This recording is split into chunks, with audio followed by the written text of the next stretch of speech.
talking about the HTS, the transportation aspect of it, but it's going to be talking about the highway in the system and the people in the system is primarily what we're going to be seeing, as well as sharing the road with other users and how to respond with other situations that we see, whether it is pedestrians, animals, road equipment, construction, whatever it is. So in the environmental illustrations, we have time of day, weather, season, road design, other road users, animals, and objects and regulations. What are some environmental hazards that you have per time of day? The sun, totally, from east to west, depending on sunrise is going to be to the east. So you can think, okay, if I'm heading towards the east, I have to be prepared. How do we fight that time of day, that sun that's on our east side? Sunglasses is great, absolutely. Anything else? Your visors, make sure it's properly set. Don't maximize it unless you need to. You're blocking a huge portion of your road. Block just enough to get that sun out of your eyes. Is there anything else that we can do? Try to not head in that direction for as much as you can. So if you can take south trips to cut a majority of your drive, incorporate it so that the sun is maybe to your left and you can have that visor without obstructing your view in front. And if you're heading westbound, you should recognize as well that maybe opposing traffic might not be able to see clearly. So assessing that in your SIFTI scans or your Smith scans, which is making sure that you're safe.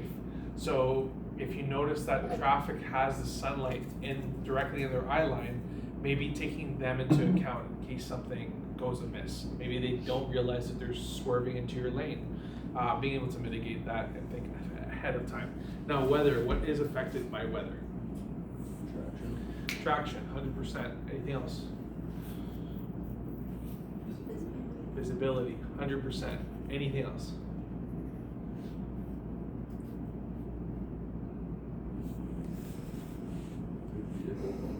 Vehicle function is very good, absolutely. Anything else? When snow touches the ground, does every driver do exactly as they should? Taking into account other drivers and what they do on the road is super important. So immediately putting that in, again, our SIFTI scan. And we haven't gone to SIFTI. We're going to talk a whole lot about SIFTI this week, so I don't want to touch base on it yet, but we are going to be incorporating that SIFTI scan. SIFTI is simply search, identify, predict, decide, execute. I want you to remember that. I'm not going to talk about it until we get it, but that's what we want to be doing. Now, our seasons. We can also expect certain things from certain seasons. What can we expect with the season that we're approaching, wintertime, or that we are currently in? What can we expect with winter? More accidents. More accidents. I heard one over here. What was that? What, slippery roads? Slippery roads. Traction is reduced, absolutely. Anything else? Low visibility, not just in front, but also on the road itself. We might not be able to see clearly indicated our lines, whether we can see potholes or even curbs on the road. So that could definitely affect us. What can we expect during the springtime? Hydroplaning. It's a bit more of a wet surface on the road. Maybe rain is coming down a little bit more. Anything else? Animals, totally. Animals are starting to be up on the roads. Who else is on the roads as well? More people, pedestrians, pets, so that we can anticipate that with those conditions as well. Summertime, what can we expect with summertime? More speeding likely. Bingo, that's exactly what I wanted to hear. Yes, we can expect more speeding on the road. People are a bit more comfortable on dry surfaces, so that's what we can expect. But our visibility and our traction is usually ideal. It's not out of the possibility to hydroplane, so expect it on rainy areas. The first 5 minutes and first 10 minutes and last 10 minutes of rain are the highest chance for hydroplaning. So recognize that as well. Now, road design. What difficulties do we have with road design? Sharp turns. Sharp turns. What are we supposed to do with sharp turns? Slow down.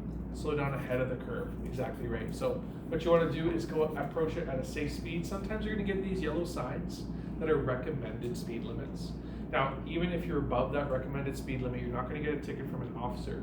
But in the event of a collision, if they can see it in their systems that you are going above that recommended speed limit, you could be held liable for not following that expected speed on that curve, especially if the environment is poor. This is even the case if you're in your company vehicles, or more so the case. Some vehicles have speed detection, some vehicles have turn detection, and they can also have limits on those yellow signs. So being very aware that you're taking those curves correctly. And the way to do it, slow down to that speed and don't accelerate and don't brake on that curve. You just want to work with the momentum of your vehicle so you can maintain constant traction on that roadway. And working with a curve on the road isn't like a left turn. You're not swinging the steering wheel, you're finding an angle, holding the angle, and monitoring your back tire or the front to make sure that you're properly spaced in your lane. And lastly, other road users, animals, and objects. What can we predict about animals? Totally, they are unpredictable. And if we see one animal, 100%, he drew the short straw, checked out the road, and everyone else is hiding in the bush to get the all clear. What else can we expect about animals? What time do they come out? Dawn and dusk. So if you're driving around those times, just be extra aware, especially if you're driving in rural areas. When you have your alarm going or your siren going, make sure that you're taking careful notice if you're ever in rural areas, because you're working with higher speeds, and animals may be freaked out by alarms, and they might just dart and do stuff that's really unpredictable. We're going to be talking about left turns here. Here are some common mistakes when making left turns. Advancing when light is green but not yielding to oncoming traffic will result in a collision if there's an oncoming vehicle. Advancing when light is green but failing to shoulder check for pedestrians at the crosswalk, which results in a situation of failing to yield to pedestrians and oncoming vehicles.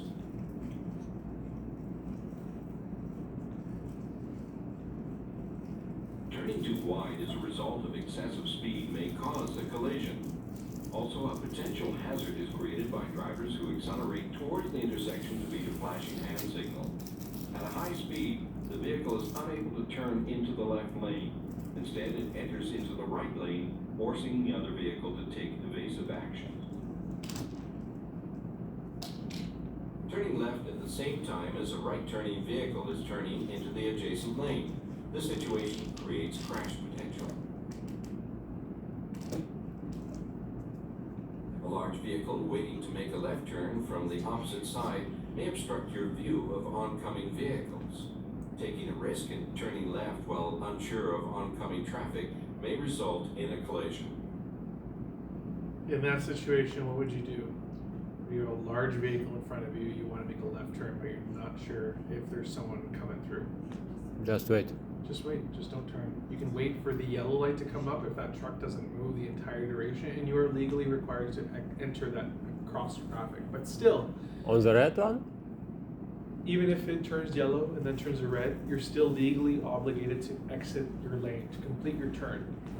But don't complete that turn until that truck completes their turn, because you still are dealing with that visibility. What if someone runs that yellow light and then you assume you're right away? When we talked about assuming, don't assume it, make sure it's given to you. You notice people are stopped and then you proceed. But if you are the first vehicle in that intersection, you have the legal requirement to exit that intersection when it is safe to do so. But you still have to practice right away, as the vehicle's continuing straight have priority over you making a left turn over their lane. Does that make sense? Perfect. And you will notice that drivers, you will be the big driver in that lane. If you're an EMS, if you have those big boxy EMS vehicles, people won't be able to see past you. So recognize that that could be a risk for yourself as well. You could witness an accident. So monitor your mirrors. If you notice someone's coming fast, maybe warn them. Flash your lights just to indicate, or give them a honk and tell them to wait, right? That's the thing. But that is our situation there. Finally, following another vehicle into the intersection is not permitted. Only one vehicle should advance into the intersection at a time.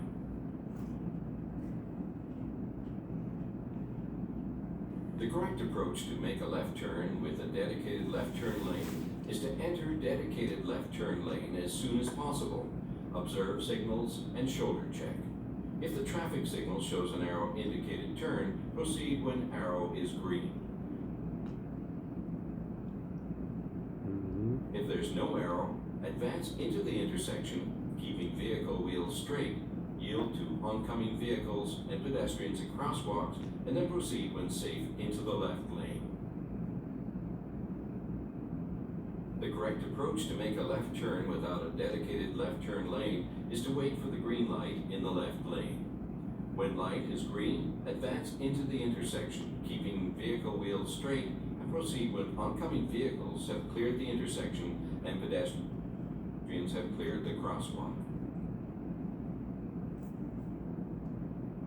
So right Vehicles have here, cleared. do you notice the distance where he is currently sitting in that intersection? He's maybe one lane away from his turn, his complete turn. That is what I want you to practice in most instances. Sometimes intersections are different. It might be 3 lanes that you have to cross instead of your regular 2. But I always want you to have at least 3 meters from your turn. The reason for it is that you can angle yourself more appropriately, because if you are lined up with the yellow line, you're gonna have to do an excessive left 90-degree turn, which is difficult. They say you wanna be 3 meters away from the yellow line so that you can complete your turn with an adequate spacing. That's why it's important whenever you're approaching your intersection that you wanna have that appropriate space. Sometimes, again, that yellow line could be 3 or 4 lanes down. You want to move into the intersection that you're not obstructing traffic ahead of you for their left turns, but appropriate enough for you to complete your turn. There will be an example of this video later on, but I just want you to know 3 meters from the intersecting roadway is the distance that you want to practice when you're completing that turn. Our next one here, acceleration and deceleration lanes. The following are common errors in acceleration lanes, deceleration lanes, and weave or crossover lanes. In an acceleration lane, failing to observe the speed limit, thereby entering highway traffic at slower than traffic speed, which will hinder you from merging safely and may result in cutting off other vehicles. In exiting into deceleration lane, you decelerate while in the traffic lane, causing vehicles to slow and go around you, and then you exit traffic. In entering traffic in a weave or crossover lane, you do not accelerate to highway speed and enter traffic going too slowly, which may cause a collision.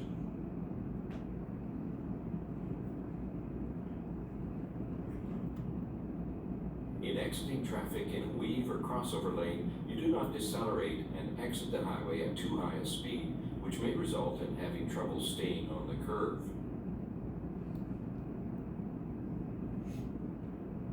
The correct approach to enter highway traffic is to look for entry space in traffic as soon as you're in the acceleration lane.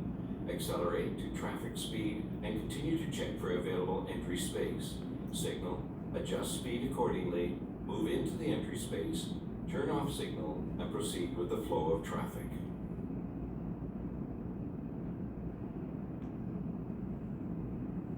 To exit the highway, be in the right lane, maintain your speed, signal, exit into the deceleration lane, slow down to posted speed limit, and turn off signal. Continue on the ramp and prepare to stop, yield, or merge into other traffic.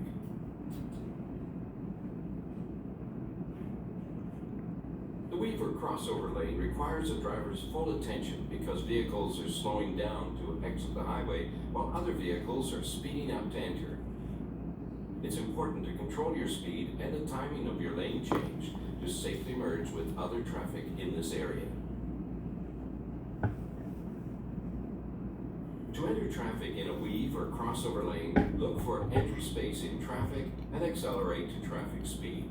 Shoulder check to look for space to enter traffic again, yield to vehicles exiting the highway, and then change lanes when safe.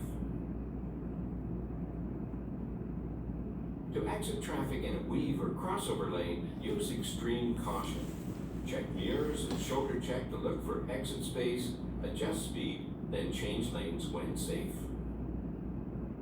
Shoulder check to look for exit speed. This portion right here, the video's done, but this portion right here is what I want you to look for in any case of a merge. Strategy.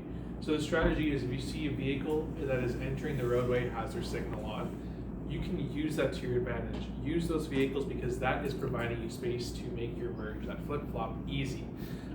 Same thing if you're approaching the merge. I always want you to look well ahead of your roadway, so down the road that you're going, as well as usually in those clovers or those turns, you can see down the roadway as well to get a read on what traffic is approaching, whether it's a semi-truck, larger vehicles, smaller vehicles at varying speeds, or your gap on a lane in particular. Now, if you're ever approaching a weave zone or a merge in general, I would highly promote, if you have the lanes and if it's acceptable, move over a lane and just keep that area clear as much as you can. Vehicles in that lane will appreciate it. They can do that safe merge over, or whatever it may be. But main thing is strategize. Sometimes you don't need to go full pedal on the metal. Sometimes you actually do need to hold back, but make sure you're not obstructing traffic behind you. Main thing is don't use your brake, just off of the accelerator, slow your position by doing that if you need to, and then find the appropriate way to enter. AMA does not promote speeding under any circumstances, so I cannot do the same. I will say, just find your gap, communicate is the biggest thing. Always have your signal on to indicate your intention to traffic so they know exactly what to expect from you. Some traffic will cut you off. Some traffic will do everything in their ability to accelerate and make sure that you don't go in front of them. If that's the case, don't fight it. Pull back. There's nothing that you get from getting in front of them, and that's just causing hassle. So just try to strategically position yourself without obstructing traffic. Easier said than done, but use those signals, use that communication from other traffic to find your position, and then find an appropriate distance. We have uncontrolled intersections next. Uncontrolled intersections require extreme caution and sound judgment. Always do a quick visual scan to identify if an upcoming intersection is controlled or uncontrolled. A common mistake is driving too fast when approaching an uncontrolled intersection, which prohibits a driver from adjusting to traffic situations and could cause a collision. The correct approach at an uncontrolled intersection is to check for traffic approaching from your left and right. Slow down and be prepared to stop. The first vehicle to arrive at the intersection is the first vehicle to go through. If two or more vehicles arrive at the same time, the vehicle on the right has the right of way. Any questions on that? All make sense? Beautiful. We're going to be talking about later on that anyway. So that's our uncontrolled space. Keeping space now.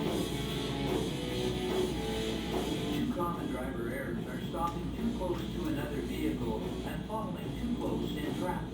To avoid a collision, you need time and space. As a quick driver, do you know how far back you should stop behind another vehicle in traffic? Should you be back a meter? A half a meter? Or should you be back a vehicle length, allowing enough space to pull out and pass without having to back up? Of course, you got it. You should be back a vehicle length, allowing enough space to pull out and pass without having to back up. When stopping in traffic, always have an out. Leave approximately one vehicle space between you and the vehicle stopped in front of you. Doing so can prevent you from getting stuck in traffic or possibly avoiding a crash. This three-vehicle collision could have been prevented by simply keeping a safe stopping distance. And remember, use extra caution when coming to a stop behind a large vehicle on an incline. Large vehicles can roll back as much as 4 to 5 meters when the driver's foot is taken off the brake pedal to accelerate. As a fleet driver, do you know how far back you should follow behind another vehicle in traffic? Is it 3 car lengths, 3 seconds, or 1 car length for every 10 kilometers per hour? The answer is 3 seconds. The most accurate way to measure space while driving behind another vehicle is by following what is commonly known as the 3-second rule. This means keeping a minimum 3-second space between you and the vehicle you were following. Increase the following distance as speeds increase or conditions deteriorate. Here's how to figure the 3-second rule. Look at the vehicle in front of you, and when the back of that vehicle passes a fixed object, such as a sign, tree, pole, or other road marking, count 1001, 1002, 1003. On the third count, you should be passing the same fixed object. Because it takes longer to stop on gravel roads and dust can impede your visibility, keep a minimum of 6 seconds of following distance when traveling on gravel roads. following a large vehicle that blocks your view of traffic ahead, drop back to more than 3 seconds until you can see around the vehicle.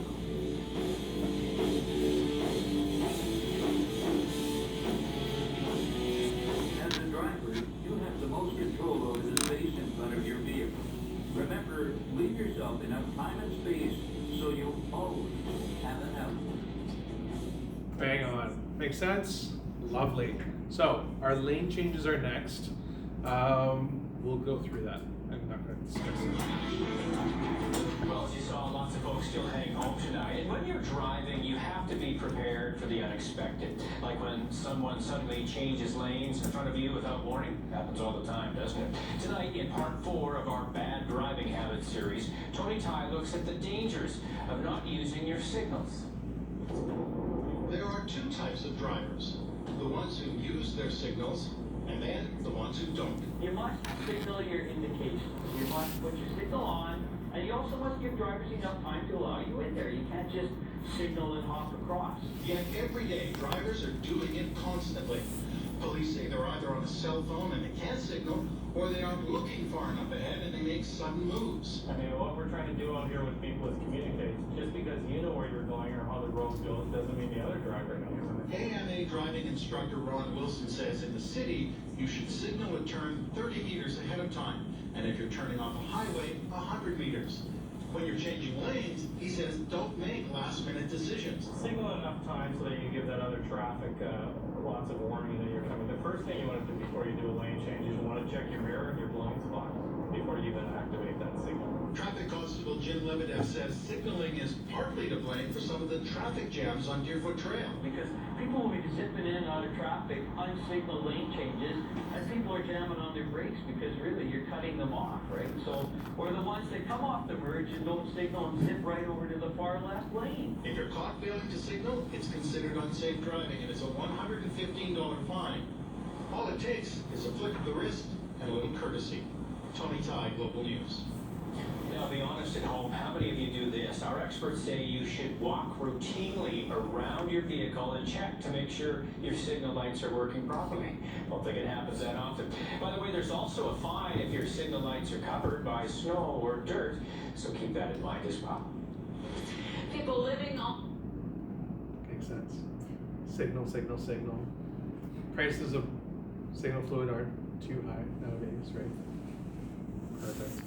Next up, we have traffic lights. Oh, come on. Has been looking at 5 of the worst driving habits, and this series is getting a lot of attention. They are sometimes small mistakes, but they can make a big difference when it comes to safety. Tonight, Tony wraps up his series with the right and wrong approach to yellow lights. You're approaching an intersection and the light turns yellow. What do? Speeding up to get through before it turns red is the wrong answer. Traffic officers say too many drivers think you don't have to stop for a yellow light. If you see the light changing yellow, it doesn't mean go to clear the intersection. It means slow down and prepare to stop because it's going to change red.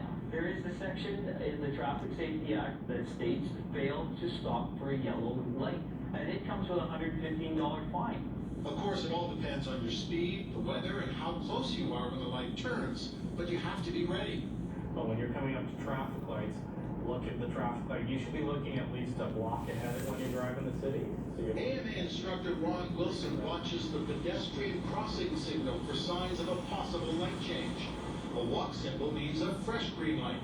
A flashing don't walk signal means it could change at any time and drivers have to prepare. as you approach about half a block back, take your foot off the accelerator, cover the brake pedal, and check rear view mirror to see what's happening behind you. And then when we get about 3.5 car lengths from the intersection, if that traffic light is green still, back on the accelerator and go through. Whereas if the traffic light turns yellow and we're checking our mirror, it looks safe to stop, put the brake on and stop. And that's how you would time your traffic light. Many downtown intersections now have a countdown clock to show how long it will be until the light changes. Whether it's a yellow light, merging, or passing in a school zone, it's all about paying attention. Driving is full job with the track. You really have to give it an honest effort when you're behind that wheel and give it 110%. Tony Ty, Global News. So what's your vote for the biggest? Lovely. So that was there for stale and fresh lights. Have any of you guys heard of that term before? Practice it maybe. So stale and fresh lights, as were discussed, is the walking man symbol will always be fresh lights. Stale is going to be a flashing hand or a countdown or a solid hand. How many of you noticed that when that solid hand takes place, the light doesn't actually change, it continues to be green, right? Sometimes we're expecting it to turn yellow, but it doesn't. We practice something called the point of continuance, which is what Ron was discussing there, which was the 3 vehicle distance from the first traffic line of the intersection. I'll have a visual put down here after lunch and we'll discuss it more, but you want to be knowing your space, the appropriate time and position that you want to be practicing in, as well as taking into account your speed and your environment. I'll get that properly put down there for later, but just recognize stale and fresh lights. The distance is 3 vehicle distances of your vehicle distance, or your particular vehicle. And you're always monitoring that traffic or that pedestrian walk light symbol. That is super important. Now, skid recovery. Do you know what to do in the event of a skid? What we should do? Or what we shouldn't do? Whatever you want to say. Continue driving in the same direction, but don't really pull the brakes. Don't use the brakes is absolutely correct. You want to look and steer where you want to go. So if you want to continue straight, you're steering towards that straight position, whether it's left or right. You don't want to touch the brakes. We also don't want to touch the accelerator. Under certain instances, we can, but it offers no control, other than the fact that you can get the back end of your vehicle pushed to a particular side. That is the only time that you're able to use that. But in most instances, when you ever go into a skid, I want you to be off of the gas, off of the brake, steer and look where you want to go. And that is exactly what it shows here. So we start getting into a skid, our back end swings out, our steering wheel is now to the right, I'm fully off the brake and gas pedal, and I'm continuing to steer to continue getting my vehicle in the direction that I want it to go in. Then I'll straighten out my steering wheel, counter steer, because that back end is going to still swing out to the other direction, so it's all about countering. If your back end is going to the left, steer to the right, look and go where you need to go, and then on the off chance that it goes to the other direction, be prepared to counter steer, and then look and steer where you want to go. Only after your vehicle is straight and in the position that you want to be going in is when you can add that acceleration. Same thing applies for hydroplaning. If you're ever in a situation with hydroplaning, it's the exact same method. Off of the gas, off of the brake, you are just looking and steering where you want to go until your vehicles regain traction. What is hydroplaning? Where water between the tire and the Bingo. Yeah, the tire rides on a thin film of water. So we want to make sure that we slow down, or not using our brake, we just slow our momentum so our traction can regain control. Now, on page 17, and then after that, page 18, we have some discussion against pedestrians as well as cyclists on the road. I want to touch base on this. So sharing the road for the pedestrians, what can we predict about pedestrians? They're on their phone. They could be on their phone, there could be distractions happening around them. Sometimes they might not be crossing designated crosswalks, they might have jaywalkers. What do we do with jaywalkers? What are we supposed to do? Give them the right of way. Give them the right of way every single time. Same applies for scooters, same applies for bicycles. You give them the right of way, but you don't give them the right of way if they haven't stepped on the road yet. If they're looking like they want to cross and you're approaching, don't yield for them. Don't slow down. Do you know why? It could cause an accident. You give them the right of way, they are now going to approach that road, but you can't take into account the vehicle next to you as well as the cross direction. Don't give them that right of way, because that almost gives you liability. They're going to say if they ever get hit, driver gave me the right of way, he slowed down, he said continue on through. That could be something that could be held in court, and you could be given some grief on that end. So always monitor your roads. If the person is already on the roadway, yield obviously, but in every other case, proceed slowly with caution. So we have that, and it says we want to be at least 10 meters away from the roadway. That's roughly about a car and a half distance away from the crosswalk is what we want it to traditionally be. That is what we want to practice. When we see flashing yellow light on a pedestrian crosswalk, what are the rules associated with that? 30 kilometers per hour. 30 kilometers an hour, absolutely. Does it matter if there's a pedestrian there or not? Yield to pedestrians. Yield to pedestrians. If there's no pedestrian on that crosswalk and the flashing light is active, what should we still do? Let's go to 30. still go 30 no matter what. Even if there's no pedestrian present, we still maintain 30 in the event that there's someone that tries to beat that light and cross in a hurry, or cyclist, scooter, whatever it is. We don't want to hit them, and we want to be at a slower speed to react in time. Lastly, we have our sharing our roadways with cyclists. Now, cyclists require, if they are on the road, they are required to be on the road first of all. They cannot go on the sidewalk unless it's a designated cycling lane. So if you see a cyclist on the road, be patient with them. They don't have much other options to be on that roadway. We have to practice a safe following distance the same way that we would practice with a motorcycle or with another vehicle. So you want to have 3+ seconds behind that vehicle. If we wanted to pass that vehicle or that cyclist, we have to give them minimum 2 meters of distance when passing. So you will have to encroach into the other lane. So make sure it's legal and your ability to do so is adequate. And you have to give them that space no matter what. Even though they don't take up the entire road, give them space in case they lose control or they have to brake or they have to make a turn. Traditionally, cyclists don't have signal lights. They have to use their hand positions to indicate what they need to be doing. So just be monitoring that as much as you can. We're all done with the environment section. Now we're going to move on to the driver itself. So the driver issues that we see are as follows: impairment, fatigue, inattention, distraction, emotions, knowledge and skills, impairment, mental and physical, as well as attitude.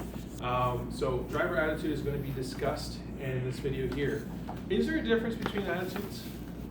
Or is it just one set attitude? My question might not be super clear. I'm going to answer it. There's a positive attitude and there's a negative attitude. We can still be affected with a positive emotion. Sorry, I'm thinking about something else. But we want to be in a positive attitude state as much as we can be. We want to be compliant with the rules of the road as well. We want to be compliant with other people around us. So having a positive attitude while we're going on the road is super important. If you have a negative attitude and you're blaming everyone else, or you're blaming the signage on the road, or you're saying everyone else is the problem but me, chances are you have a poor attitude towards driving, and that's something that you should be working on. Main thing is practice patience, practice cooperation, be proactive with one another. You're going to notice your drive is smoother, it's more well in effect, but we're going to talk about attitude here. Oh, come on.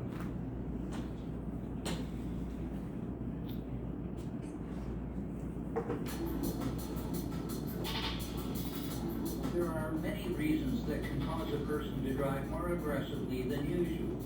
Crowded roads, bad time management, stress from other areas of life, and a poor driving attitude. Attitude means quite literally a mental position, feeling, or emotion toward fact or state, or a position assumed for a specific purpose. In the traffic safety context, attitude refers to the feelings a driver might have towards all elements of the driving experience, general or specific.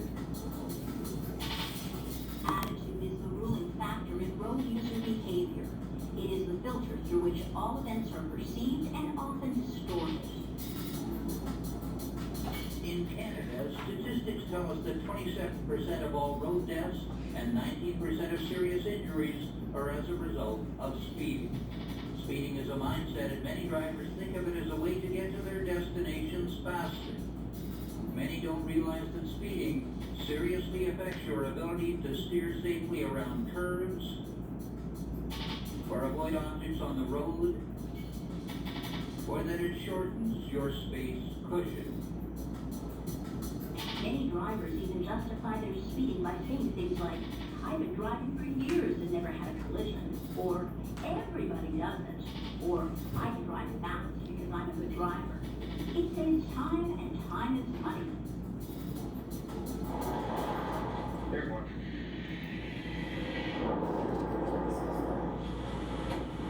Hello, sir. I stopped you today after charging you on radar. Any reason for your speeding? Well, my wife, No, there's no excuse. It's only going 120, it's not that fast. Not on this road. Yes, it is. No way, not with this traffic. I saw my kids, I've got to pick them up at their grandmother's house, and my mother's their grandmother's house, and I mean, the way you think at the grocery store, I really didn't even speed on you. You know, my speedometer only read 100. Well, I find it hard to believe I was going 119. I was simply passing my truck, and I really don't have time for this. I'm late for a Canadian. Look at that guy's speeding. Why don't you go after him? I just had no idea. It wasn't like I was doing it on purpose. I know you were doing it on purpose. Thanks.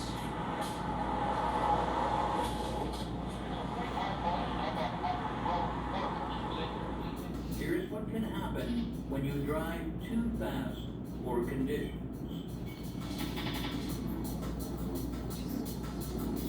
I have to keep up with the traffic.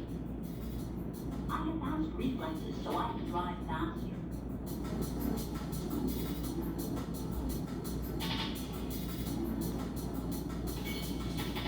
Speeding affects the time to react to potential road hazards that may be present, like left-turning traffic, a pedestrian in a crosswalk, or a driver changing lanes.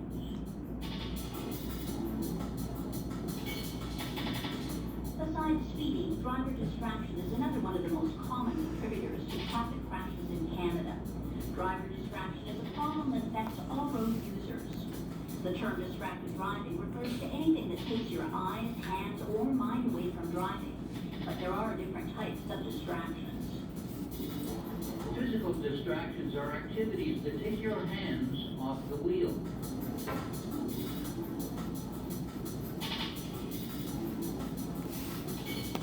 Cognitive distractions are activities that take your mind away from the road. Daydreaming, conversation, talking, texting. This is an example of an incident created by texting.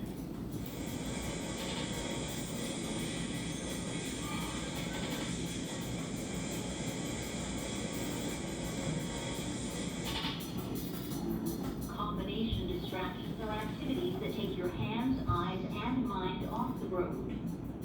Texting on a cell phone. Reading a map. Programming the radio. This entire sequence was because of texting.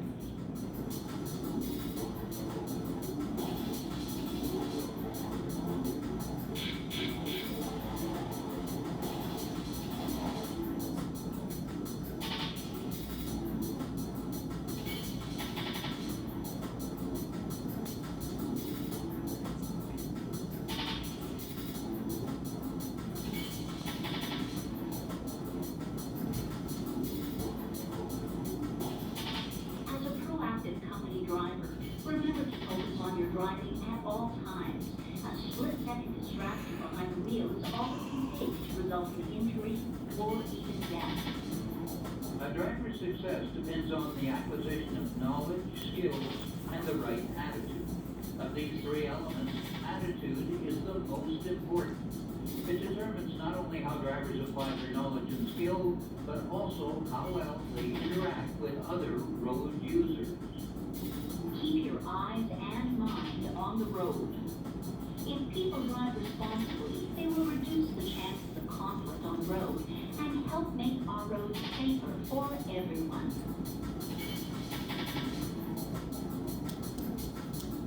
That's that video. So, in all, it's super important to look out for yourself in the situation. To just not get yourself in a situation where you're getting into a collision, dealing with CRC, dealing with report writing, potentially hurting someone because of your actions. Now, this is a very big thing that you have to control. And you might be saying in your head right now, nothing has ever taken place. I've been going over the speed limit. Anyone else around me is going to this, getting frustrated when I hit the speed limit or whatever it is I don't go over. Regardless of that fact, you're keeping yourself safe and out of harm's way and out of a situation altogether, especially when you're in an emergency vehicle, a very, very pronounced billboard, mind you. You have to be keeping a safe attitude around your drive 100% of the time. There's a difference between your personal vehicle. I can't and I will not control what you do there, and I can't control what you do in your emergency vehicle, but just recognize that it reflects poorly on you as a driver. And your main portion of your job is driving. You are assisting and you are helping people, but a huge portion is driving. So taking that seriously and making these habits now while you are younger and you're able to create that foundation and just get it into a habit, take advantage of that. It will improve your drive altogether. And the main thing, it is only benefiting you 100%. Put in the effort to benefit yourself so you don't have situations in the future. Incident reports suck. They suck so bad. You have to talk to your supervisor. You have to be giving your explanation to the CRC. You have to be giving full information on that end. And it takes time, it takes money. And it also doesn't put you in a good scope. Get yourself away from that 100% by just practicing the rules of the road for what you are compliant with. So that is your following distance, that is your speed, that is your acceptability to just let things go by. If someone cuts you off, they cut you off. You don't insinuate anything more from that. You just maintain yourself. Now we have distractions. We're gonna watch this video, and I want you to think in your head what's happening, why it happened, what you could have done differently in this situation.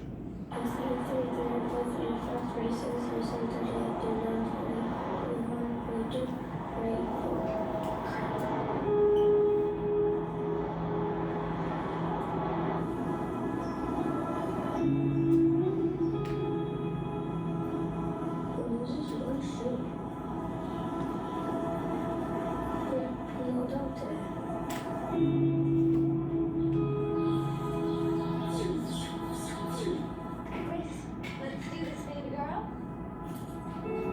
Say bye again. Elizabeth wants to come too. Okay, Elizabeth can come. Come on. Sorry, guys.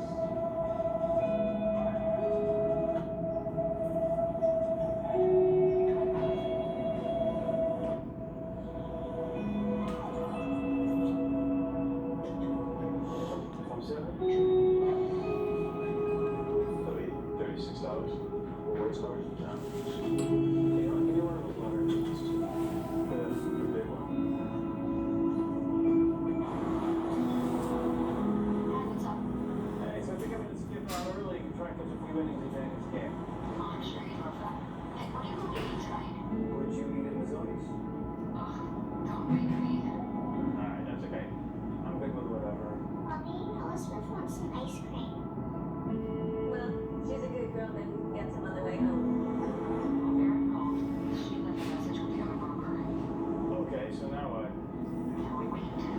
Well, don't worry, because we are about to become filthy rich anyway. Finally. Yeah, lottery's over $200 million. I got a ticket, so I think we're good. Why didn't I think of that? That's what you have me for. ¿Quieres ver tu programa ahora? No, comienza hasta las 2. Ok, si me necesitas, entonces voy a estar afuera.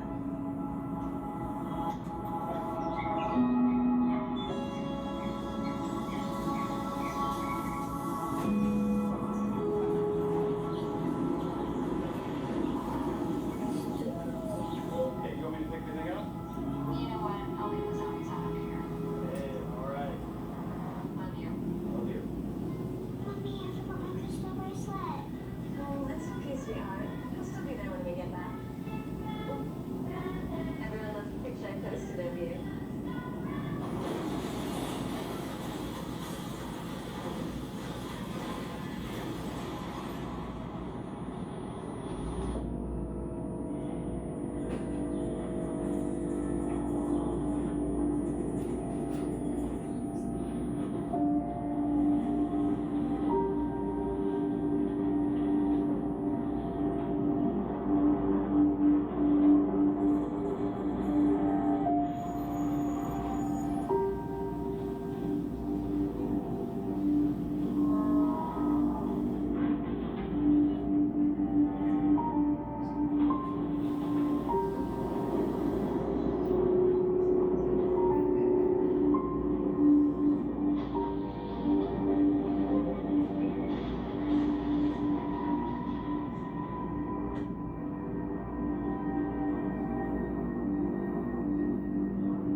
So the effects of a distraction, pretty clear and apparent in this video. How many of you thought the kid was going to get hit? A couple hands for possibility of the kid on the bike being hit. Did you perceive anything else that could have potentially happened? Or was it just mainly around that kid? Or maybe the person hosing their lawn, or there are a lot of people introduced, right? Main thing is incidents, accidents can take place out of nowhere, and it can be at times that we're not expecting it. It could also be for people who weren't really doing anything wrong. Now, for that situation, Blue Truck was taking a phone call. That's something that we don't promote, is taking a phone call while you're driving, even with hands-free, as it is a distraction. It's taking your mind away from the focus on the road. What they say is, yes, you can accept a call, and I try to practice this on my own. I never used to when I was younger, but accepting a phone call, saying, hey, I'm driving, or can you tell me what you need to say? And then once they say what they need to say, I'll tell them, okay, I'll get back to you in 15x minutes, whatever it is, and I'll call you back in whatever time. That lets me lead to have a very centered focus on the road as to what I'm supposed to be doing. Obviously, the other one is no distracted driving whatsoever. That few seconds that you're looking down could be the event of getting into a collision or not getting into a collision. Now, something I noticed here in this video, notice the position of the cyclist, right? The kid on the bike. This collision prevented that kid from getting hit. If it wasn't the truck, it was going to be the kid. Either situation, it was a loss, it was distraction. Situations can come out of nowhere. That truck was probably paying attention more to the cyclist and why they didn't react to the Corolla coming towards them. In an event like this, you should be able to perceive that that vehicle is not staying straight in their lane and coming towards you. So my reaction with a safety scan would be to take more of the right lane if I am focused on the road, or if I'm not rubbernecking to someone that I almost hit or almost didn't see. And that position is what got them here. They got into their collision pretty head on. Now, if you're going to be going into a head-on collision, is there something else that you can do to mitigate that situation, make it a little bit better for yourself? You could brake, shorten that distance, but you could also steer. Have a glancing blow rather than a head-on collision, as that's the worst type of incident. Two forces going at the same speed is going to double that impact. It's going to make it much worse. Not just double, it's going to exponentially make it worse. So we want to always practice glancing blows. If you're going to be hit, try to be hit from the side so that you're not going through the worst type of collision. But just realizing that, like, it takes very little for something to go wrong. It takes very little attention for you to kind of go into the situation that you don't want to be. That's why those scans are important. This was a preventable situation by both parties. There's no blame on the blue truck necessarily. Yes, the person that was driving was distracted, but this could have been different in so many scopes. But that is the video. Does that make sense? 100%. Now we have the risk factors, age and impairment. So you're gonna have risk of death, risk of collision, and that's gonna primarily be with your younger ages. So from 16 new drivers to up until 20 to 24, you're gonna have higher risk of collision and death. Why is that? Because you're new at it? You're new at it. You're not common to see all the situations that you see on the road. You can get prepared with video games, Forza, whatever it is, with knowing how to steer and knowing how to know the depth of your vehicle, but that's not enough. Real life situations are unexpected. There's things on the road that you're just not prepared for, or you're not trained for. You might not receive from this course whatsoever. But the main thing is being able to get understanding of what you're supposed to do and utilize it for all situations. It's not going to be the same, but you can utilize a lot of what we say here, and it can improve your drive exponentially. We see that dip where it starts getting at its lowest point when you're around 30 to 34. Why is that? Your experience, but your reactions haven't gone down to that. Exactly right. You're experienced, you're not aging, so you're not losing things with your vision more likely, or your hearing, or your sense of depth, whatever it is. As we get older, we start experiencing more health issues, whether it's strain with our muscles or anything that can affect us with our reaction time. But 30 to 34 is also a point when we are at our safest because we have things in our lives that we want to be taken care of, whether it's children, animals, family members, or we just feel that we have a better responsibility and a better understanding of why we practice safe rules on the road. So acknowledging that around that age is usually why we have a decrease. And then that tick is due to age and due to those physical or mental situations that come with it. So understanding that. Now, driver issues that are also focused in on that are driver impaired. Driving refers to an operation of a motor vehicle with one's ability is adversely affected by a drug, including illegal drugs, cannabis, prescription drugs, over-the-counter medications, and volatile inhalants such as toluene and nitrous oxide. Over-the-counter medication, if you're taking Benadryl, chances are, don't drive, you're sick. You should just be staying home in all cases because it makes you drowsy. If you're drowsy, you have risk of missing something or falling asleep on the road, especially for long drives. Don't go on a long drive while taking Benadryl because you are at a higher risk to fall asleep and cause a collision. In all cases, just get someone to drive you. And if you, for whatever reason you need to go, take breaks. Take a lot of breaks, keep yourself awake, and make sure that you're keeping yourself as tuned as possible. Because again, I can't control what you do on the road, but I can say, be responsible about it. Make sure that you're 100% there for what you're supposed to be doing. Drug impaired driving is a criminal offense in Canada. Drug recognition experts can determine if you are under the influence of a drug and can charge you with impaired driving. Drivers who are impaired by drugs, illegal or illegal, are subject to similar penalties as those impaired by alcohol. You could have your license suspended, face fines, criminal charges, or even jail time, depending on the severity of the situation. Usually they can detect THC, methamphetamines, or alcohol just through the breathalyzer, and then if they detect it, they'll go on with further tests, blood or urine from that point. But once they detect it, you're getting tested for a DUI, and DUI is nothing that you want to do in your position.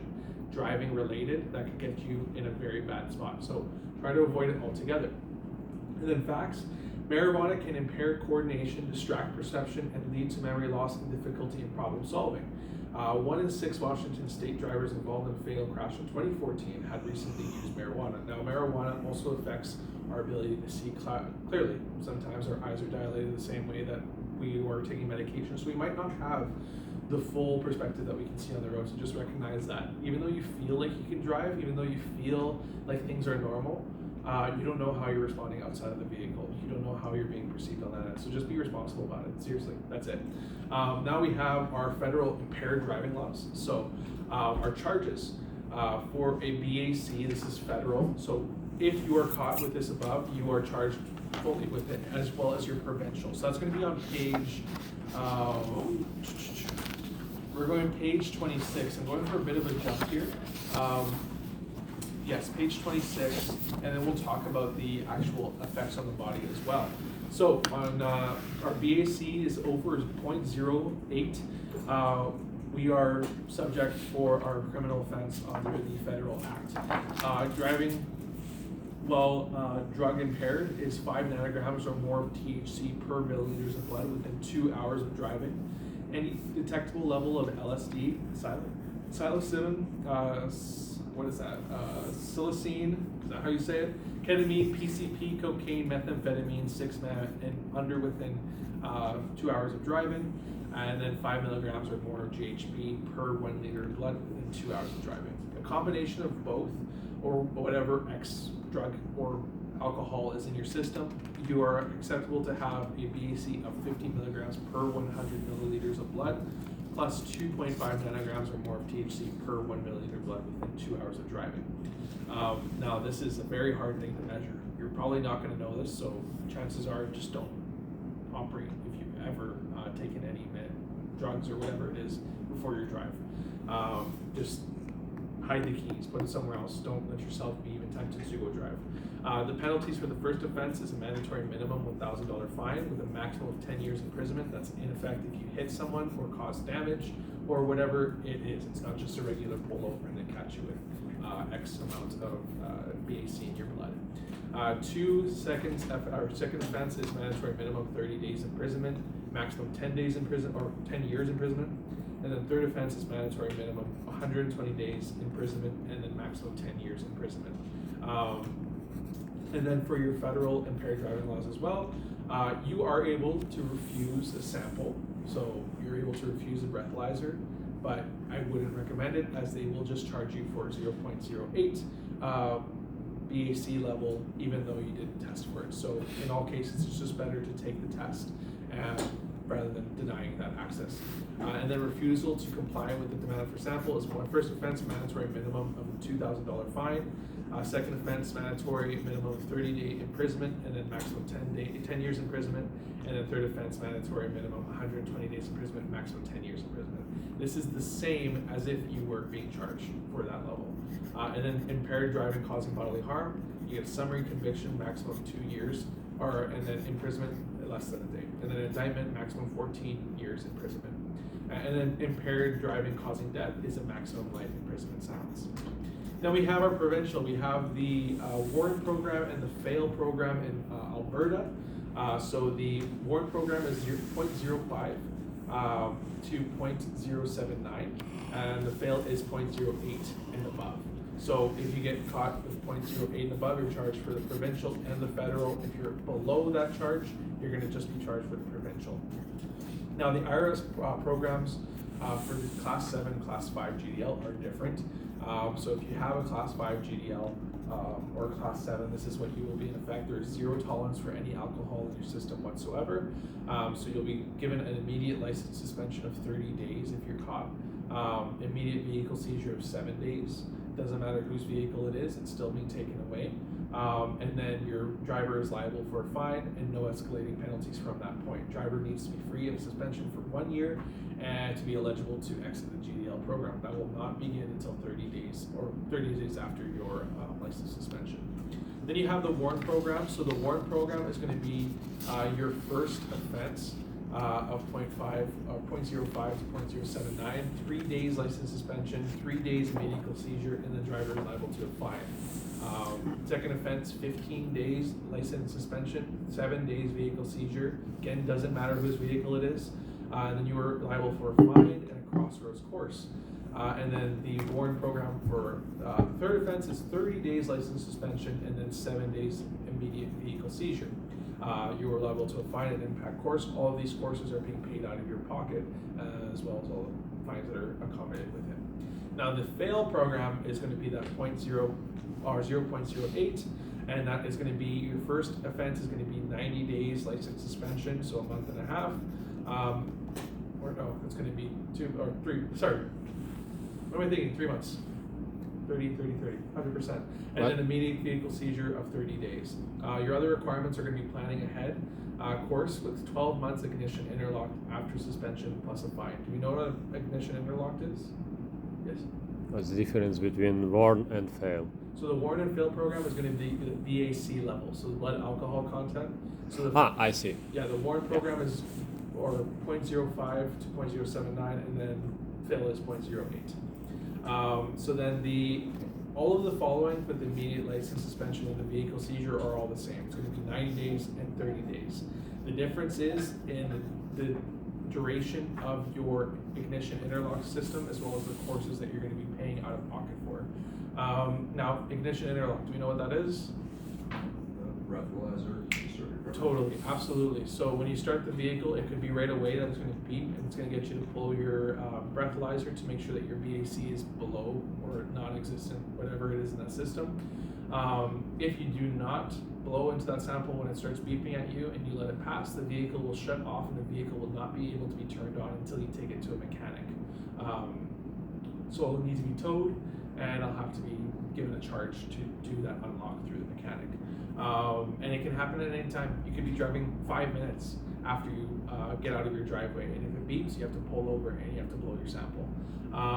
So just recognizing that. And on your third offense, you're liable, or for the second and third offense, you're liable to a criminal code charge. So on top of the imprisonment that you would get with the federal penalties, you'll also receive it for the provincial as well. Then your next one here, we have, any questions with this, by the way? All good? Fatal crash probability. So the moment you start drinking, that probability goes up, and once you pass that 0.08 threshold, it only gets worse.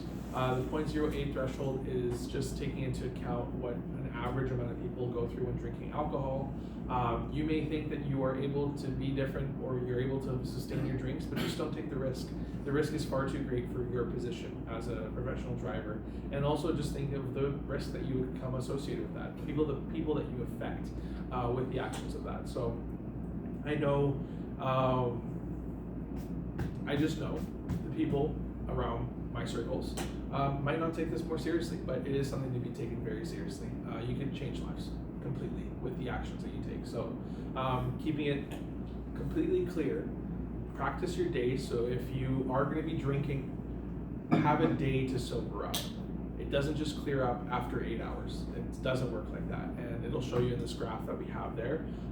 But it takes a certain amount of time for that blood alcohol content to actually reduce to zero. It's more like 12 to 20 hours for it to completely get out of your system.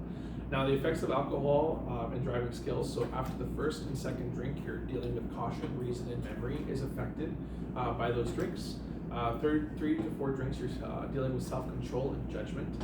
5 to 6, you're dealing with your vision. So you might not be able to see clearly. You might have blurry vision. You might not have a good gauge of your depth. Then after 7 to 8, you're dealing with coordination and balance. And then after that, you are going for the vital centers. So you're just not thinking clearly at all. The vehicle and vision, these are the side effects of it. So your peripheral vision could be affected. You can't have that side view as much as you want. Your glare recovery, that glare is going to sting a whole lot more. You're not going to be able to see as much, and especially with nowadays, you're going to have more lights in your eyes. So this is more of a danger than any time now. Your scanning might be affected because you might not have the motor functions, and then your depth perception, frontal vision, and color sensitivity might not line up. So for your standard drinks, you could have all varying amounts of drinks, and they could be capable to have the same amount of alcohol. So a 12 ounce of beer has 5% alcohol and will give you a 0.60 ounce of amount of alcohol in that content. But a 4 ounce glass of wine has 12%, and it has the same amount as you would with your regular lager or whatever it is. And then your whiskey, very small amount, but it will do the same effect. So just recognize if you're drinking, you're being responsible. You're not going to take 12 whiskey shots because it's smaller than your regular lager. No, it doesn't work like that. So just recognize the blood alcohol content that could be affected from that. Our last one here, so absorption, so 20% goes through the stomach and then 80% goes through the small intestines. This is the alcohol. The elimination is 5% through the lungs and kidneys and 95% through the liver, and then the rate is approximately 15 milligrams per hour. Now this next slide is important. This is on page 26. It's going to be the one on the bottom left. This is talking about your absorption and your elimination. So if you start drinking in this scenario at 5 p.m. and you have a drink every hour, once you stop drinking, let's say at, it says here 7:30, 7:45, just before 8, you stop drinking, it does not stop there. It continues to rise up until 9 to 9:20, and only then, if you haven't taken a drink, will it start to decrease. That decrease will be slow and it will be gradual, and you should be able to be clear right around 5 a.m. the next day. That is if you quit at that 8 o'clock window. And that's only with, looks like, doesn't say how much drinking that you did, but I can't assume the drinks that you would be taking here, so I'm not going to say. But when you stop drinking at that time, it raises and then it decreases. Just remember that even after you finish your first drink or your last drink, it still raises and decreases for the process of elimination. And it increases the moment that you drink again. So then you have to do the full reset after you drink. So say you stop at 8 o'clock, like it says here, and you wait a few hours until 9 or 10, and then you drink again, it's going to go up again for a considerable amount of time before it goes back down on its decline for its elimination. Right here we have some impairment PSAs. These are a bit tough to watch. So just be prepared for that, and we'll discuss what happens with these impairments.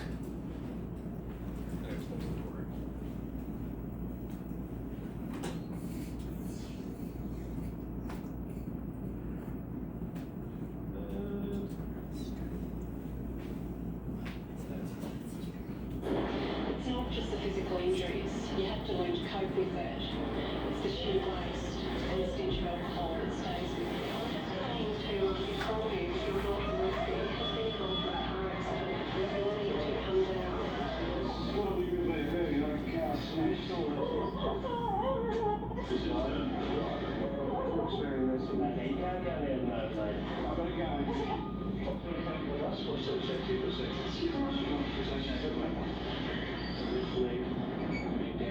severely. There's a possibility that she may lose that leg. We'll also scan her head to look at if there's any head injury as well. They do too much when they drive. They specialise cars and the people they're supposed to care about. And if they survive, they're the ones that have to look at that. And that's the real tragedy. You drink, then drive. You're a bloody idiot. This traffic, we're never gonna make it.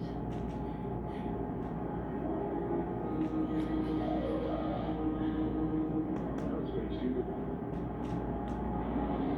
This is not you. Hey, slow down.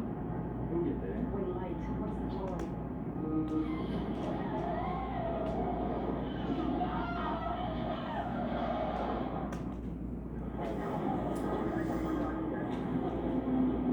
That's his wife. She's in shock. At this point in time, I'll inform you that the person whom you struck with the vehicle has in fact died. I'm so sorry.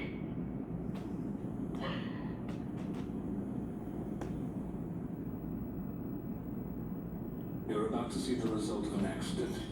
It's what was left of a man's body that went through a windscreen and under a truck on a 2-minute trip to get bread without a seatbelt.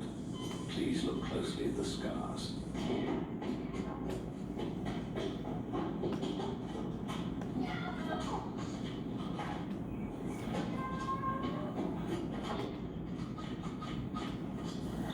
No seat is safe without a seatbelt. Wear one, always.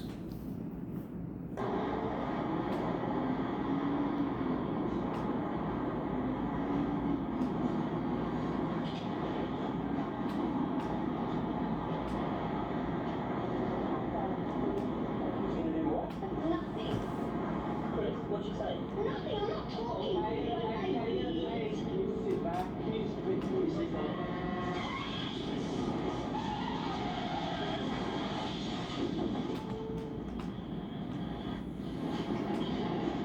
Just look above me. Okay. 1, 2, stand up. Exit. Bring the arms forward. Now just take slow, deep breaths. Hold on.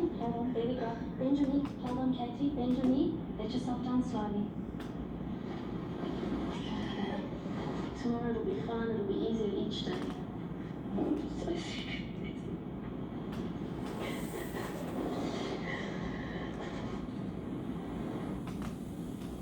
Scratch that. No, it's not worth living. What are you on? Hello, Betty. It's about me ready. Something worth putting on the bar. Afternoon, Spunky. Take Take it easy on the open roads. Dad, I don't drive like that anymore. I haven't got the ticket in the office. A fishing trip was turned to tragedy with another horror smash adding to Victoria's weekend road toll. Police are blaming speed. That young man was heading off on a fishing trip inside here late this afternoon. The road was dry and locals say there was little traffic. Police put it out to speed. We can make laws, we can give all the warnings in the world. In the end, it's up to individual drivers to drive within the speed limits. And yet, most of the 2 young men have not been identified.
He's been involved in an accident last night.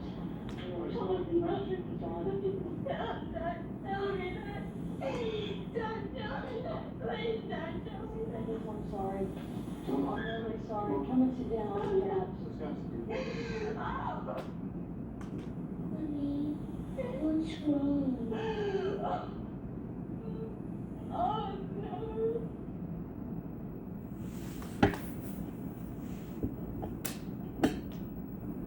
Okay, those are tough videos to watch, but it is a reality. How your actions can affect, how your own personal actions can affect yourself or others. Simply getting yourself out of the situation entirely by not drinking or driving under any type of impairments is the main thing that should be taken out of this completely. If you're drinking, if you're doing whatever you need to do, just make sure that you're giving your time to sober up, and if you need to travel, you organize ahead of time with a designated driver, or you have plans for an Uber or cab. If you have to leave your vehicle in that parking lot because you didn't expect yourself to drink, that is just what you're going to have to do. Just don't take the risk of driving, and don't take the risk of saying that you're 100% sober and go to work the next day. I've had stories, and this is a very common thing that happens, is drivers drink on a Sunday, and then they come back to work on Monday. And they had X amount of drinks, they finished up around 9 p.m. and they say, okay, I got up, I feel completely fine, I feel sober, but they get pulled over for whatever reason, whether it was speeding or going past a yellow light that they thought they had enough time for, and the cop just didn't agree. They pull them over, get their breathalyzer sample, and it's above that 0.08. Now their livelihood is affected. Drivers have been affected and they can't drive for 30 days, so their company lets them go, they fire them. And there isn't room for any maneuverability there, right? This is your job. This is something that you have to hold for your income, for your stability in life. And this is what you're studying for, using all of this money to get towards. So make sure that that's not going in vain by making decisions like we saw in those PSAs. But that's the main thing. I just really want to just bring it home with that. Just be really careful for yourselves. This is not for me, this is for you, 100% entirely. If you notice that you're getting into a vehicle with someone who might be under the impairments, don't get into that vehicle and try to reason with them to not do what they're going to do. Because again, it's not just them that are going to be affected, they will affect another person, most likely one day. And that's the thing with compliance. Same thing with speeding, same thing with short following distance, road rage, impairments, distractions. You may be able to get away with it a majority of the time, but there is always that likeliness of something happening. And why do you want that likeliness? It's time, it's effort, it's grief. Don't go through it whatsoever. Just have a stance where you're getting from point A to point B. Driving is a privilege. It's not a right. It can be taken away, and you will only be given that privilege if you follow the rules of the road, if you are compliant with it. Just keep yourself like that. We have another one here, which is now our Smith system that I said that we were going to talk about, and then our safety system. So the Smith system, to start off, is following these 2 directives, which is going to be leave yourself an out and make sure others see you. So being proactive is the word there. So always leaving yourself an out is always understanding where you can go in the event of emergency.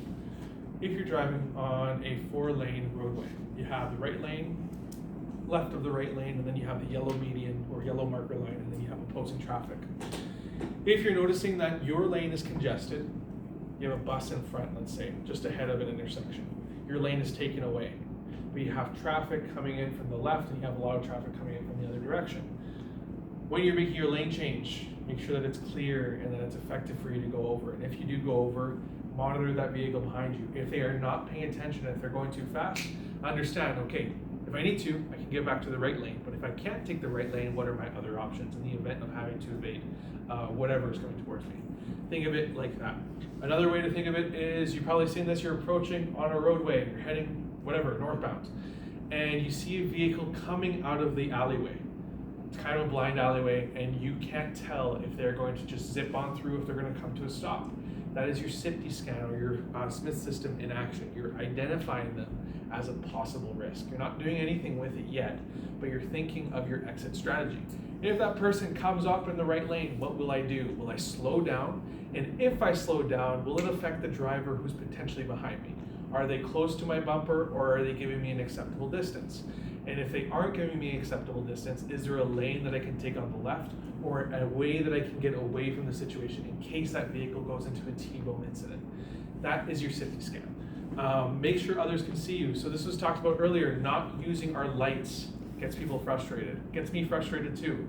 The reason for it is now our vehicles have off positions, daytime running lights, low beam headlights, and auto lights. Now I want you to know the difference.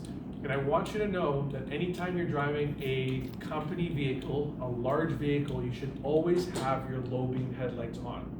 Do you know why?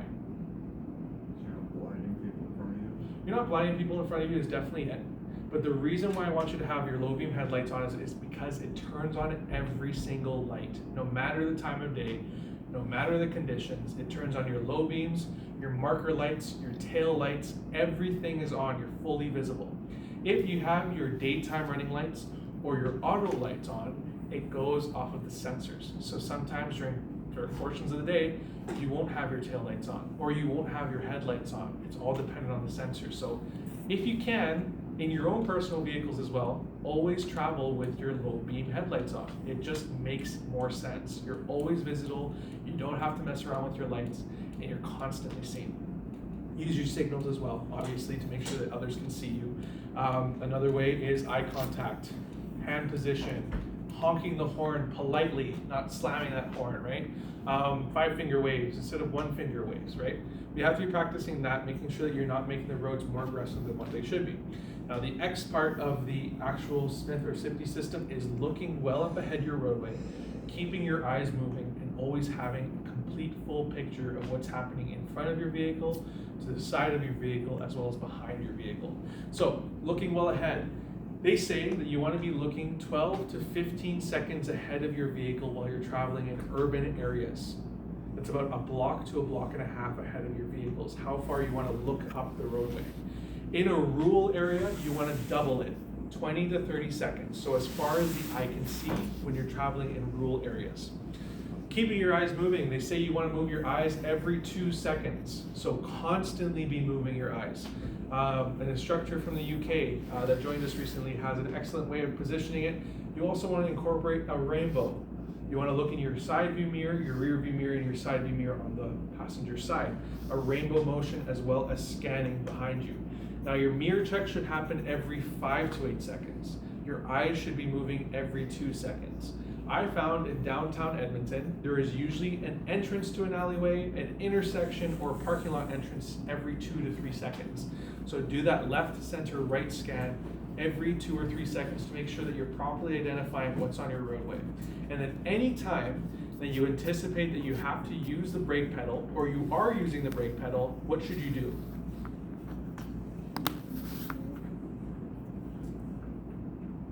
Look behind you. Bingo. Check behind you every single time. This might not seem like something you have to do, but it really helps you out in a pinch when you require it. Say you're driving on the highway and you're traveling behind a big semi-truck. You can't see what's happening in front of them, but suddenly the truck slams on the brakes. If your first reaction is just to slam on the brakes as well, that could be deadly. You're stopping in pace with a truck in front, but what if the vehicle behind you is a truck and trailer and they don't have the same stopping capabilities? That's dangerous. So try to evaluate what's behind you and think of an out. If the right lane is clear and there's a big enough gap, you might have to take that right lane to avoid that collision. You might need to drag out your brake as well to make sure that the other driver can drag out their brake too. Don't just suddenly stop, pace it. Make sure that you're stopping in a controlled fashion with threshold braking. Or if it's applicable and it's safe to do so, if you've already preemptively been scanning, take the shoulder in the case of an emergency, but I don't want you taking the shoulder a majority of the time. Usually in those cases where people are hard braking, they might be reacting to construction workers, roadside assistance, police vehicles. So if you take the shoulder, there might be someone there in those areas that you have to hard stop. And then lastly, we have the search. So that's going to be the SIPD scans. So the search, identify, predict, decide, execute. Very similar to the actual Smith system. It's going to be search your area, identify the risk, predict what that risk can do to you, decide how you're going to execute it if you need to, and then execute that maneuver once it's applicable. If it doesn't, it's okay. It can be out of your memory, but you're still keeping your focus on the road. You're not locking in on only one hazard. You're going from one to the other, one to the other. You're just always in a constant state of predicting, deciding, and executing what you need to be doing. And that will give you a better perception of what's happening on that roadway. I'll keep it there. But you can find this on page 27 and page 28 as well. It has a lovely decal as well as explanation as to what SIFTI and the Smith system entail. I would really highly promote that you practice this system as much as you can. It gets you in a really good safe space for yourself as well as for passengers, and make sure that you're constantly vigilant as to what's happening on that roadway. Now, our SIFTI, search, identify, predict, decide, execute. Now it has a slight blurb on the bottom there, which is the person's average reaction time is 3/4 of a second. Your reaction time is 3/4 of a second, and your perception time is 3/4 of a second. That is what you have to control. So your perception is, I can identify it, and it takes me 3/4 of a second to identify it and react to it. Your reaction time is your ability to move from the brake pedal to the or gas pedal to the brake pedal. That's that reaction time to react to whatever you need, or go from you're looking to your steering. It takes 3/4 of a second. So if we're using those numbers, if we're following at a 2-second following distance, and we have those numbers, it only gives us like a second and maybe a little bit more to properly react to what's ahead of us. If we aren't following that 3-second distance, we're not giving us a whole lot of time to react accordingly. That's why we say 3 seconds or above. Preferably, this is how I drive. This is not how you have to drive, but this is how I drive. I drive with constant 4 seconds or above.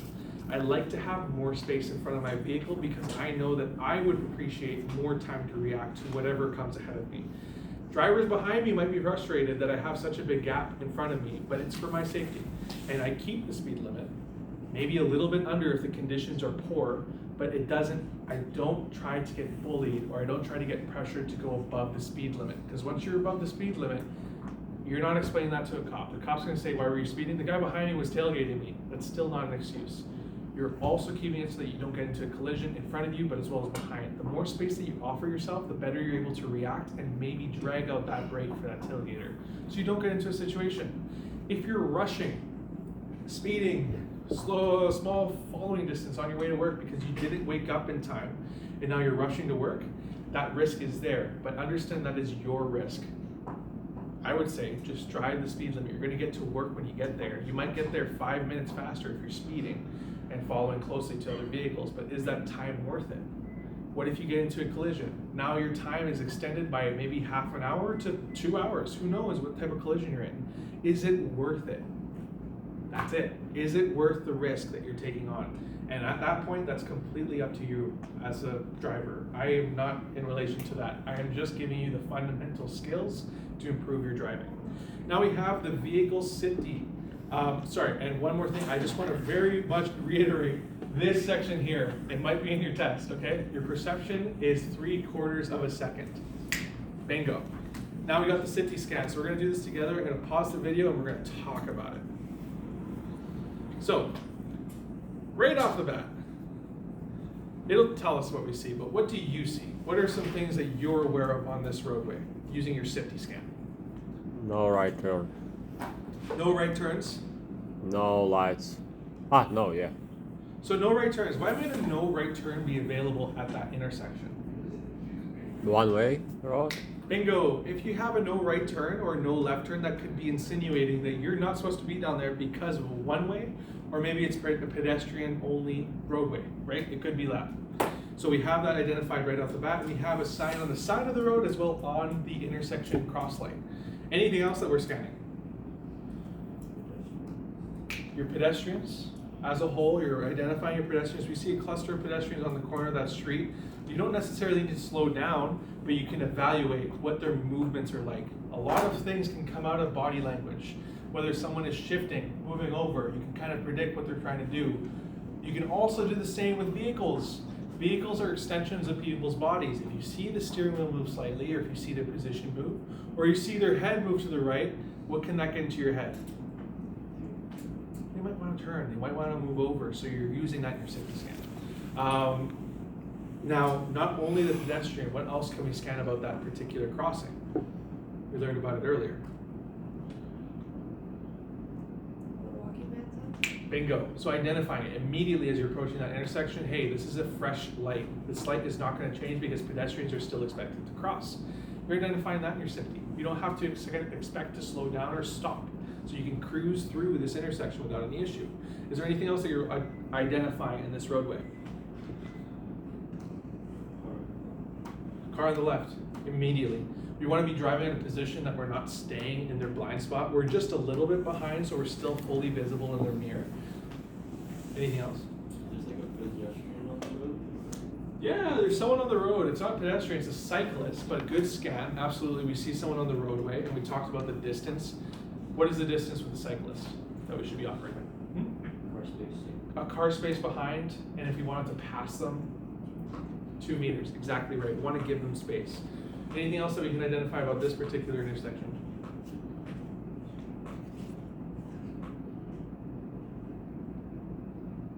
Always get in the habit of also identifying your lanes. So on this intersection, I can tell that there is a left turn only lane, which is indicated by the black and white arrow sign. So that lane is giving me an idea. It's not exactly important in this situation, but what if there's a vehicle there that makes a sudden move and they don't want to be in that lane anymore? You've seen it sometimes where vehicles are in a position and they just scoot on over. Identifying that in your safety scan is important. It might not be relevant for this situation, but whenever you're approaching an intersection, say you were in the black car's position. That's an important scan to always be accommodating for as well. Okay, we're going to continue. So what else do we see? Flashing lights, absolutely. Speed limit should be 30. We're passing by. Now, at these points here, I'm not slowing down when I notice that I have to slow down. I'm slowing down preemptively. When I see brake lights ahead of me or I see the intersection itself is red, I'm already just off of the accelerator. A lot of the time, just being off of the accelerator can slow you down to a point that when you get to in front of those cars, it's a very light brake. What is terrible for some drivers is accelerating and only braking when they need to. So that results in hard braking, which gives the driver behind them very little time to come to a stop. So it's important in these situations. Off of the accelerator, you're approaching, you're slowing down preemptively, and then as you get closer, you're braking. So right there, what do we notice? Lane change. Why was the lane change done? What was just before? Totally, the cyclist was just there. So that driver chose to go around the cyclist, go into the left lane. I imagine they signaled, I imagine that they had a good distance, whatever it is, but they chose to move over. If you're not in a rush, and if you are willing to wait a little bit, I do it, and it's a very good thing to do, is just to give that space to the bike. Follow behind them, create that safe zone for them. Again, that's if you're not in a rush. That's what I try to practice, is just following behind them at a safe distance so drivers behind them don't put unnecessary pressure. I try to keep them safe for the amount of time that I'm able to. Sometimes it's not applicable. Sometimes I gotta be somewhere, but try to be thinking in that aspect, or in that way. And then the stopping distance is excellent. But that is our video. It's gonna walk through the video, but you guys did the safety scan there, so I'm very happy with what you did. But that's what I want you to be doing in most instances, is just identifying what you see on the road and utilizing it. Lastly, we have the stats around animals. So if an animal suddenly appears in front of you, according to a recent study, there are 4 to 8 large animal vehicle collisions every hour in Canada.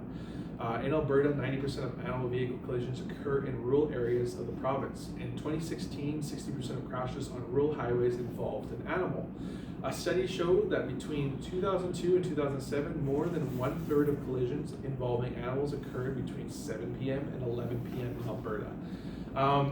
You are able to see outlines or maybe the reflection of the animal's eyes. But some animals, like moose, might not have that reflective hair. You might be able to see their eyes, but you need your headlight position to be up high to get their eyes.